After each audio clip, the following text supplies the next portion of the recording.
Assalamualaikum warahmatullahi wabarakatuh. Halo teman-teman, balik lagi di diskusi hunian.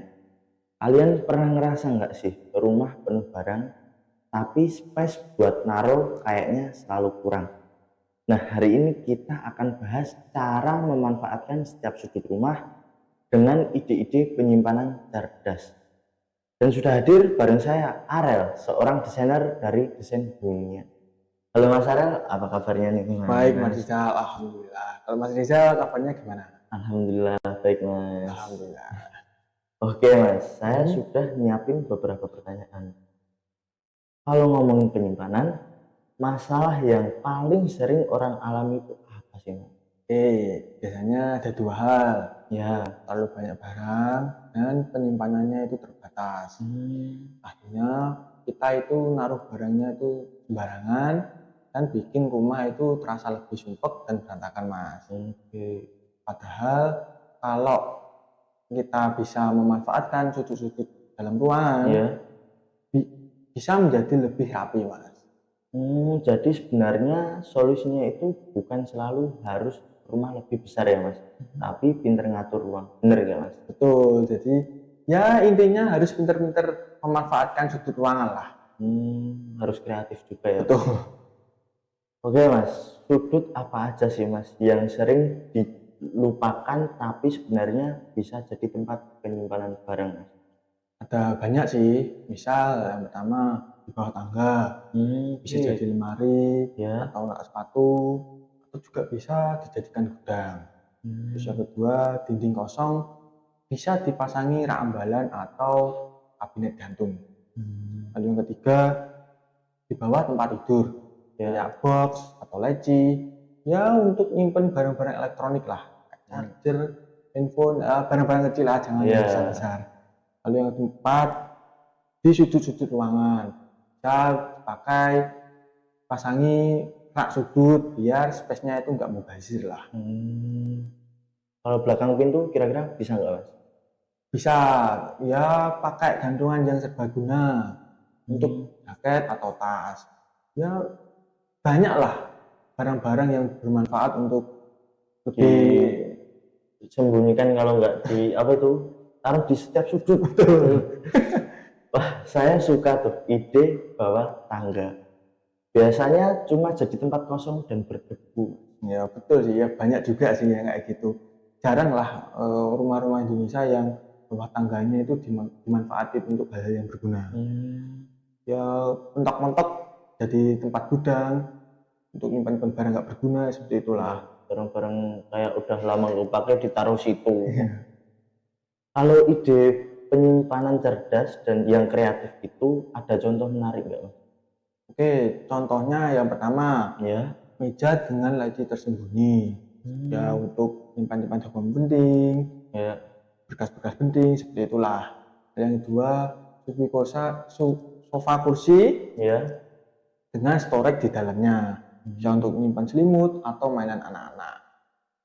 Lalu yang ketiga, pakai kabinet vertikal seperti itulah untuk memaksimalkan ruangan dan juga nggak terlalu ngandelin lantai juga. Jadi space di lantai itu jadi lebih luas lah. Wah, itu keren banget sih Mas. Jadi ruang kecil tetap fungsional maksimal. Betul banget. Kalau ada pendengar yang mau langsung praktek, apa sih Mas tips paling gampang biar rumahnya lebih rapi dengan ide penyimpanan? Oke, yang pertama, selalu pikirkan dua fungsi. Barang bisa dipakai, terus bisa untuk disimpan atau untuk menyimpan lah. Ya minimal bisa untuk disimpan dengan rapi. Lalu yang kedua, sering-sering nyortir barang yang nggak berguna atau yang masih berguna. Jadi mana yang berguna itu disimpan, yang nggak berguna buang aja lah. Lalu yang terakhir, jangan asal beli barang.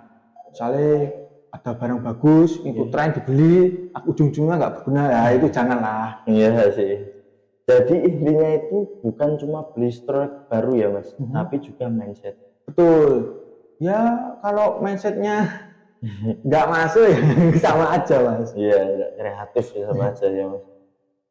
Jadi itu tadi udah termasuk apa ya Mas? Pertanyaannya yang masuk banget lah Mas.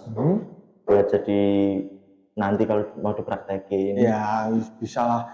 Paling simpel itu ya yang itu gantungan di belakang pintu itu paling simpel juga. Terus tak space ya, tak sudut itu untuk biar space-nya nggak mubazir itu bisa.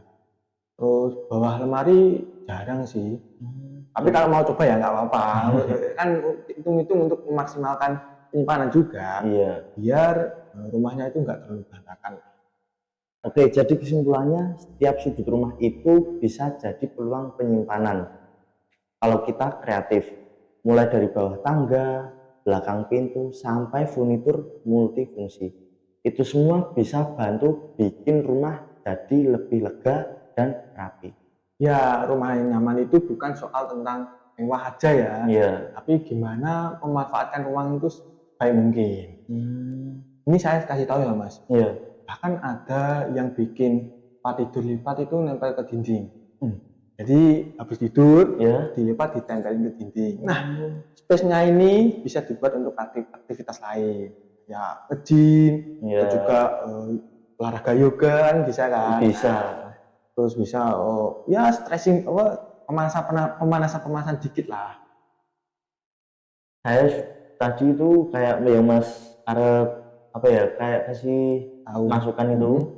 Saya juga sudah praktekin nih Mas satu. Itu kayak bikin penyimpanan di belakang pintu. Nah, oke. Pasti nyimpen jaket ini. Jaket sama tas. Iya, kan nggak apa-apa lah. Iya. Memanfaatkan. Iya, biar nggak apa ya berantakan lah di kamar itu. Pasti sebelumnya kasurnya full baju ini. Iya, full baju. Full jaket sama tas. Oke Mas. Terima kasih ya Mas. Tadi itu bisa buat teman-teman belajar juga sih. Biar apa ya?